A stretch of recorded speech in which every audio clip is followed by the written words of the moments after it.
Secretary of State Antony Blinken demanding that Russia immediately free Wall Street Journal reporter Evan Gershkovich, who was detained last week on espionage allegations. Blinken also renewing calls to release another imprisoned American, Paul Whelan. But Russia's foreign ministry is still defending Gershkovich's arrest, saying the journalist was caught red-handed while trying to obtain secret information. In the light of the established facts of the illegal activities of the U.S. citizen, his further fate will be determined by the court. New York Times reporter Michael Schwirtz is a friend of Evan's, and he joins us now. Michael, thank you for being here. What was your reaction when you heard what happened to Evan? I think it was a mixture of shock and confusion. You know, all of us know Evan, who has been a reporter for the Wall Street Journal for many, many years in Moscow. He's done stellar work. He's one of the few reporters who have gone back to Russia since Russia invaded Ukraine in February 2022 and has been doing incredible work since then under increasingly difficult conditions. And for the Russian foreign ministry and the Russian government to accuse him of espionage is just absurd. Michael, do you truly believe that whatever Evan was working on is what was behind his arrest? You know, I can't say that I know exactly what Evan was working on at the moment that he was detained, but I think whatever that was beside the point. Russia has a history of detaining people, detaining Americans for use in its own sort of geopolitical policies, uses bargaining chips with the West and with the United States. And so whatever it was he was detained for, it wasn't because of the work that he was doing. Yeah, any sense as to what he could have been caught, quote unquote, red-handed doing? Or is this just another example of Vladimir Putin's hostage diplomacy that we've seen play out on the world stage for a while now? I have no idea what evidence the Russian government plans to use to make its point. They haven't revealed any so far. And again, Evan has been in that country for years doing reporting. He publishes his reports. His most recent report was published on March 28th, which is days before his arrest.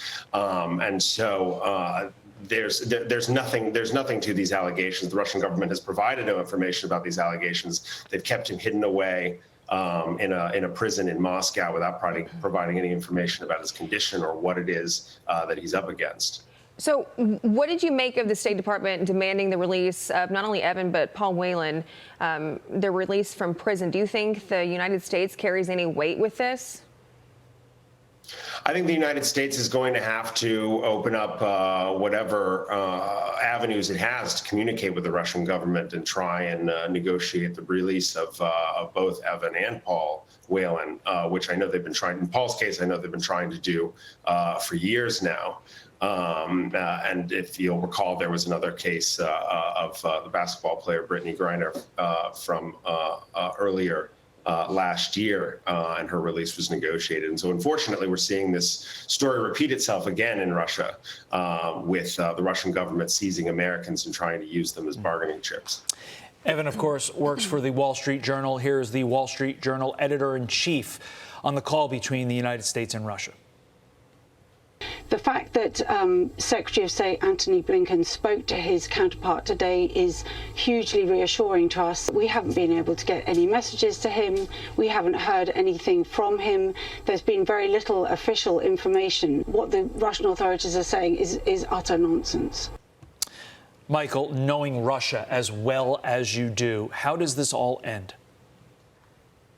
It's really hard to say at this point. In the past, we know that Russia has insisted on carrying out a prosecution.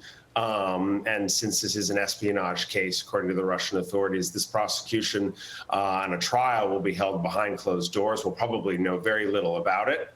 And they'll seek a conviction. You know, he's facing up to 20 years in prison under the charges that he's facing. And what kind of negotiations might be going on behind the scenes between the United States and the Russian government is going to be unknown to us. And so, you know, unfortunately, we're going to have to wait and see. He's been put in pretrial detention until May, at which point I can only assume that there's going to be some kind of trial or prosecution down the road. But I'm afraid that, you know, we have a long wait ahead of us, and Evan's going to be stuck in that prison for a long time. I fear that you are right. And our thoughts and prayers are, of course, with Evan, because people like Evan, people like you, Michael, you're doing the work to let us know what is happening in other parts of the world. It's important work. It's brave work, and we appreciate what you do. Let's get Evan home. Michael Schwirtz, thank you for your time this morning, sir. Thank We you. appreciate it. Thanks so much. I appreciate it.